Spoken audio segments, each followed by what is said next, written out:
ตัวอย่างเนาะแล้วเราต้องเลือกเอาหัวข้อใดหัวข้อหนึ่งหัวข้อสั้นๆที่มีความหมายแล้วเรายกขึ้นมาแต่งแล้วก็พรรณนาเกี่ยวกับเรื่องนั้นย่อๆเสร็จว่าเขาเลือกว่าพ่อของค่อยเอาพรรณนาพ่อของค่อยชื่อนี้ชื่อนั้นอายุเท่านี้เท่านั้นเราเป็นคนในนั้นผิวดำผมยาวต่างๆพรรณนาสั้นๆทำอะไรแท็กซี่5 แถวอันนี้พรรณนาเรื่องสั้นและในกรณีที่เราพรรณนาเรื่องยาวๆต่างๆหรือบทเรื่องบทความเนี่ยเขาต้องให้มันประกอบไปด้วย3 ภาคส่วนภาคส่วนที่1เราก็ต้องมีภาคส่วนเดินเรื่องหรือเปิดหัวเรื่องเขาก็ว่าทักทายสบายดีผู้คนเปิดหัวเรื่องเนาะแล้วก็ว่าเหตุผลว่าเราเรื่องหัวข้อนี้หัวข้อนั้นอยากมาให้ทุกคนได้ฟังเป็นนี้นั้นแล้วเดินเรื่องเราก็เบาเลยการพรรณนาเรื่องยาวบทเรื่องยาวนะครับเราต้องเลือกหัวข้อขึ้นมาแล้วพรรณนาเรามีเปิดเรื่องต้นหัวเรื่องแล้วก็เดินเรื่องก็คือเนื้อในประมาณเขียนเนื้อในประมาณหลายๆนะครับบทสรุปของมันแล้วการแต่งเรื่องของมันเพราะในเรื่องสั้นเนี่ยครับก็แนะนำตัวเองเหมือนกันจุดดีจุดเสียก็ได้ที่สมมติแนะนำขึ้นมาแล้วเราเพราะว่าจุดดีกันสรุปของเราของเราแม่ของใครสรุปของเราเกี่ยวกับแม่เขาบอกเมื่อเดือนไหนของวันแม่ของเขาเป็นคนในนี้นั่นของสรุปไปประทับแม่ของค่อยเป็นคนใจดีในนี้นั่นมอนนี่แบบบทค่อยประเมินและของเป็นคนที่ฟังต่างๆบทสรุปว่าโมเมนต์จะไปเบาเกี่ยวกับจุดดีจุดเสียบทสรุปดีไซน์อย่างต่างๆบทอย่างต่างๆบทสรุปที่เบากับเนื้อในเราถึงงั้นเราเอาสรุปเรื่องนั้นนี่คือบทสรุปโมเมนต์จะไปสรุปมาอยู่มาเนี่ยโมเมนต์เนี่ยว่าหัวข้อของเจ้าเรื่องข้ออย่างไรเส้นจะเรื่องข้อว่า my mom เราเรื่องข้อว่า my mother คือเขาเรื่องข้อแมวค่อยเพื่อนเขาเรื่องเขาต้องเล่าเรื่องแมวเขาหัวข้อเดินเรื่องนั่นแหละเราต้องเล่าอย่างที่มันเกี่ยวข้องกับแม่ลักษณะภายนอกลักษณะภายในเราออกมา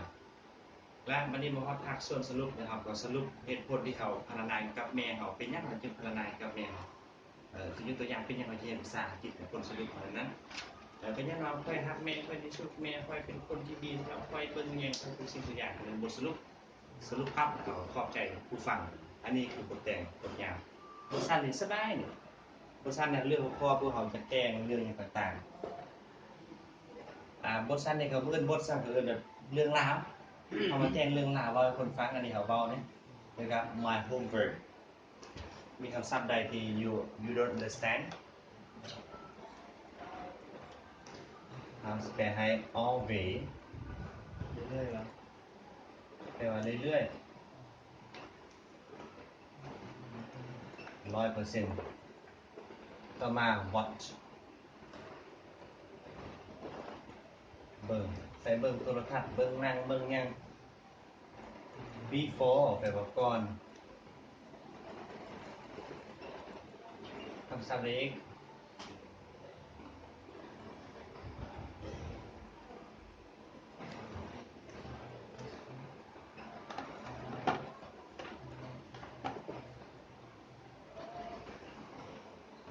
พร้อมกันคำศัพท์เล็ก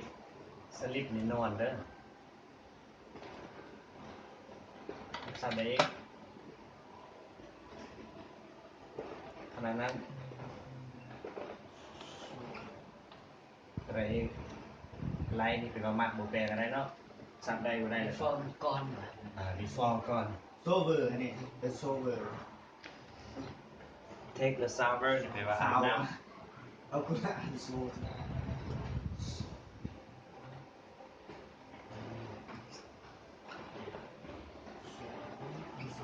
อาบน้ำทันสมัยอาบน้ำอยู่บัวฟักนั้น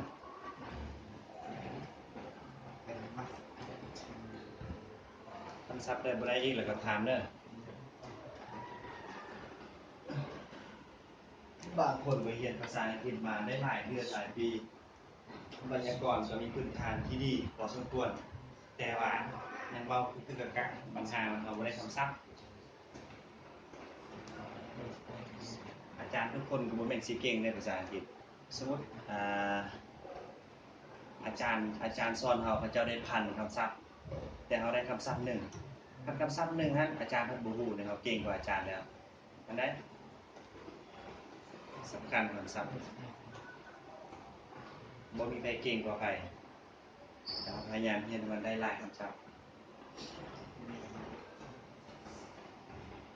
vocabulary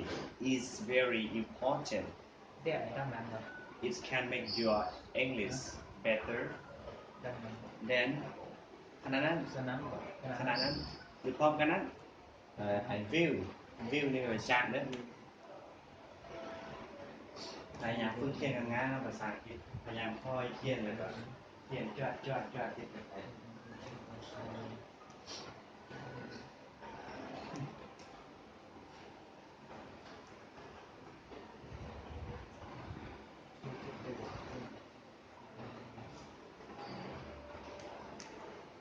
เรียกว่าทางเฮ็ดเว็บบาร์เอาก่อนที่เข้าแล้วครับห้องกระนั้นนั่นแหละไปอาบน้ำครับอาบน้ำกับลูกหลานก็คือดงเทยใช่ป่ะ พร้อมกันนั้นแดนนี่แปลว่ายักษ์คือแบบอันดงเคยนั่นแหละแบบว่าเฮ็ดอีหยังแบบพร้อมกันนั้นเลยในขณะนั้นน่ะเฮ็ดตัวนึงอีกนั่นน่ะคือมอนี่เรากินข้าวแล้วก็ไปเนี่ยอาบน้ำแล้วก็มาเบิ่งหนังกับแม่ของเรา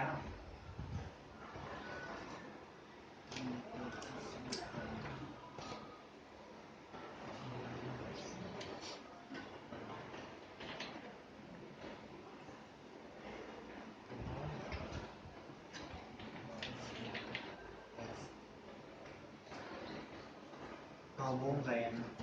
PM ก่อน PM จะเป็นที่บอกลักษณะเป็นกลางคืน อ่า มันจะมี AM AM เนี่ยมันชีลุกมันจะตั้งประมาณ1 โมงกลางคืนจนไปฮอด12 โมงสวย PM มันจะเริ่มตั้งการ12 โมงสวยคือ1 โมงไป เดี๋ยวอ่าน 1 โม แน ง วไหน ไปฮ ค อ รั ด บ 12 โมง อ่าน PM อ่านตามนั้น ก็เป็นตัวย่อของมันมาเลย 9 โมงนะ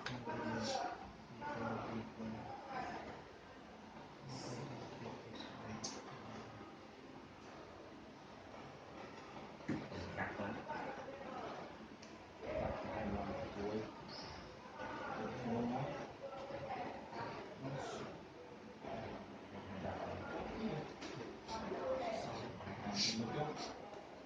เอา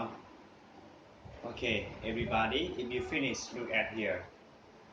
This is a short story. นี่คือบทเรื่องสั้นๆเรื่องนี้เขาเลือกได้หัวข้อมา My homework. My นี่ก็แปลว่าของค่อย homework ก็แปลว่าเรียกบ้าน For example, my name is Apple,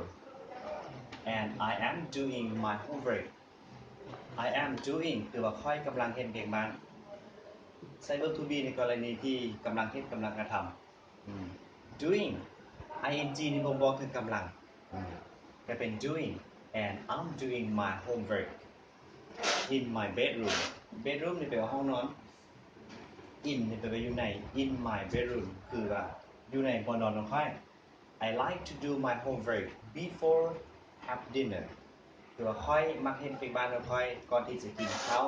แลง Then I will take a shower and watch TV with my mother และในขณะนั้นค่อยจะไปอาบน้ำและก็เบิ่ง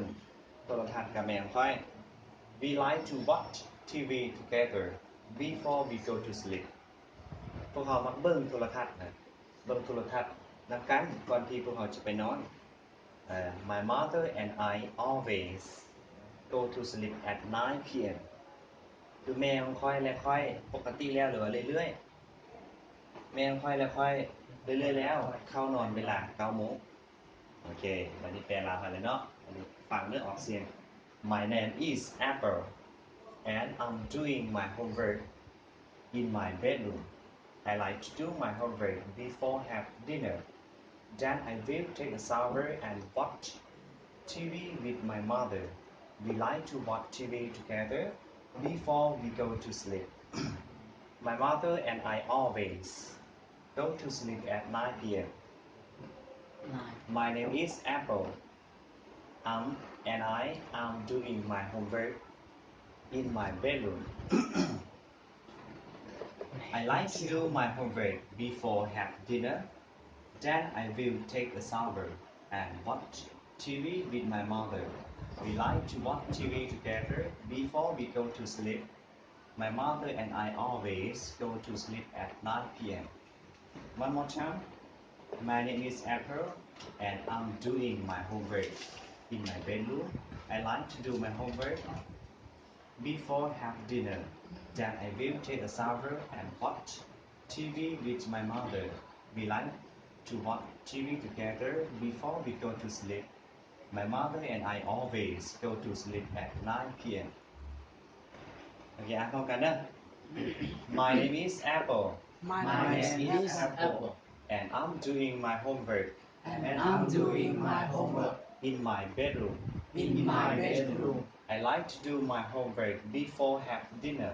I like to do my homework before dinner. Then I will take a shower Then I will take a shower and watch TV with my mother. and watch TV with my mother. We like to watch TV together We like to watch TV together before we go to sleep. before we go to sleep.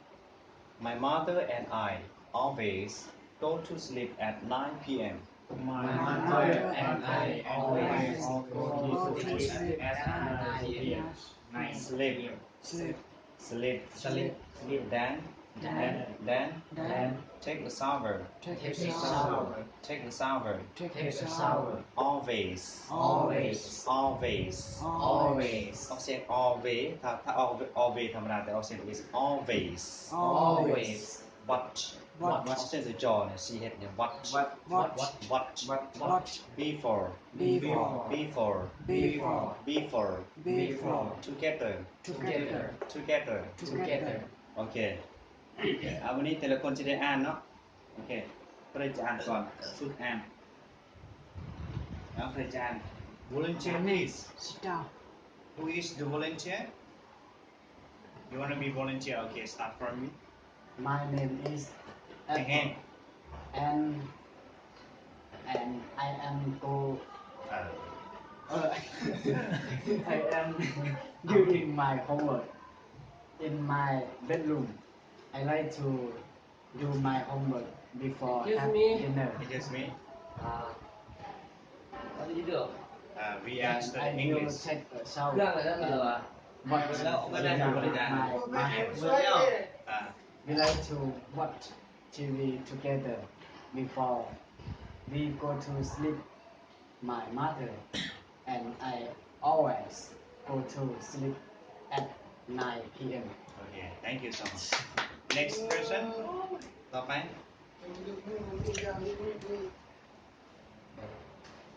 My name is People tập trungโอเคเอาเลย nặng luôn. อ่าน start My name is People and I'm doing my homework in my bedroom.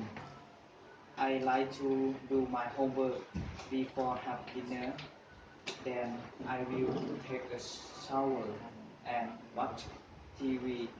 with my mother. We like to watch TV together before we go to sleep. My mother and I always go to sleep at 9 p.m. okay thank you so Okay, much thank you thanks so much. Okay. Very good. เดี๋ยวออกเสียงกันนะโมเป็น My name is People, and I'm doing my homework in my แอปเปิลที่ว่าคนโ in my bedroom. แอปเปิลพ่นแอปเปิล I like to do my homework before before have dinner. Then I will take a shower and watch watch TV with with with my mother. with My mother. ถูกต้อง We like to watch TV together together so before before we We go to sleep. My mother and I always always go to sleep at 9 p.m. okay thank you so much next question next ขึ้นมาแล้ว next question นี่เรื่องอะไรดีอันนั้นก็ได้ My name is Apple and I'm doing my homework in my bedroom. In my bedroom. I like to do my homework before have dinner. Then I will take a shower and watch TV with my mother. We like to watch TV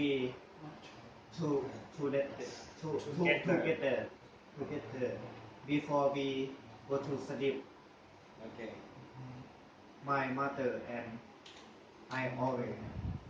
go to sleep at 9 p.m. okay thank you so much next question last question start from you start read rather อ่านแห้งๆนะ okay 1 2 3 Another day. I know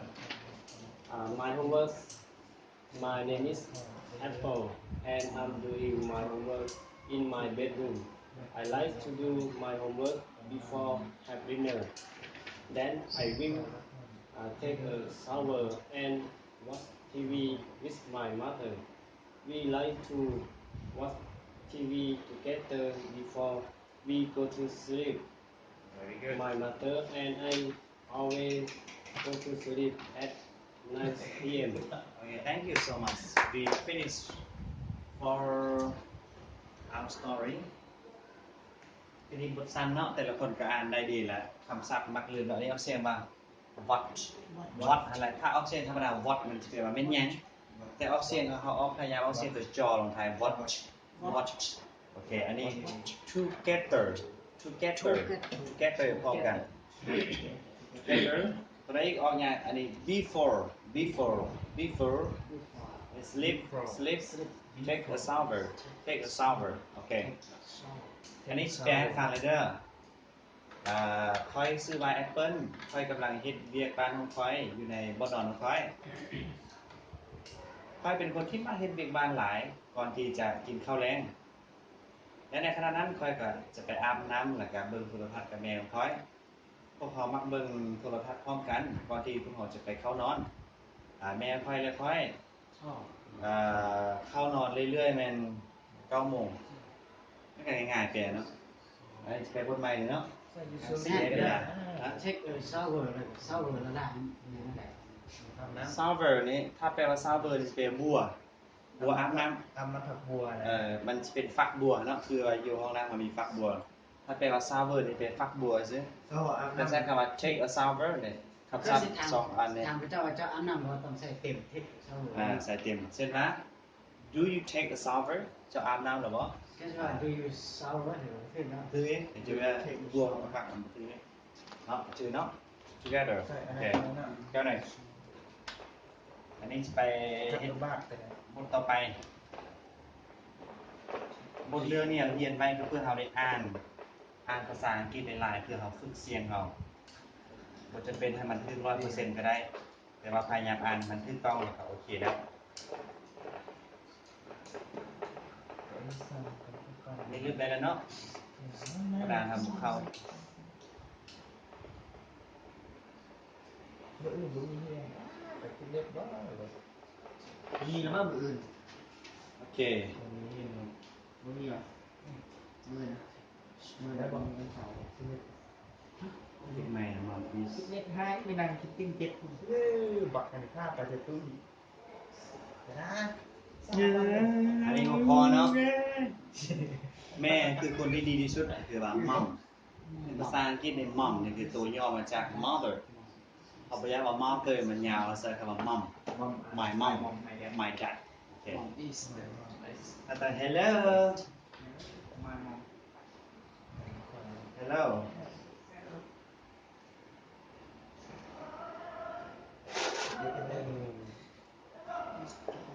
อันนี้ เซ็นชื่อตัวเองเด้อ Hello my name is Mr. ยังกับซาไป หมอยคุ้ม Hello. เรื่องของพ่อ No. Mom is the best 20 years old มัมแม่แบบ มาบ่มวยthôi แม่อิสแม่ is แม่เที เที ย ย ม ม เขา มา เลย บ่มวยthôi รอหลังเด็กเด็ก นั่ง I would like to ตัวรับมือให้ทางหลบคนจะซื้อ about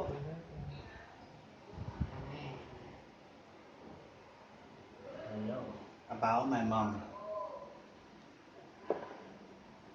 about my mom my mom is the one my mother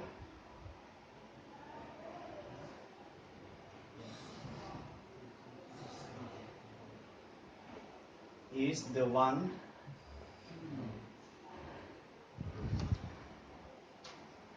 who I love most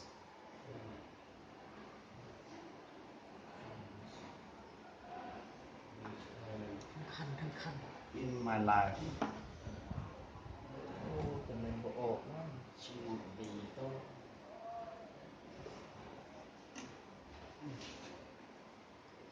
Mom is the best part is the best แม่ แม่ คือ ค่อย น ดี ที่ สุด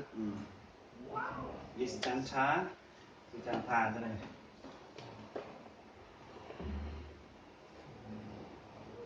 อันนี้จะพยายามเขียนตัวน้อยได้แล้วก็ตัวเริ่มชัดเจนพอเลยกระดาษเอาเต็มเลย She is very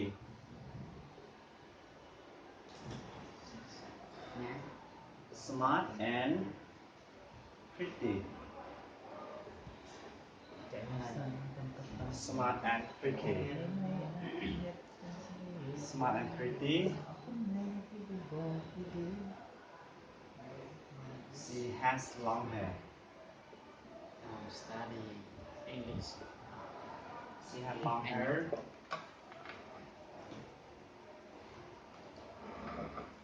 her eyes are big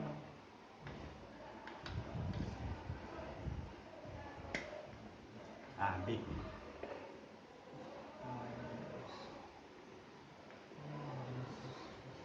and she has long hair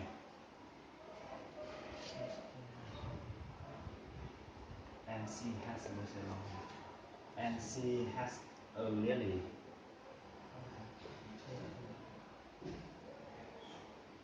nice smile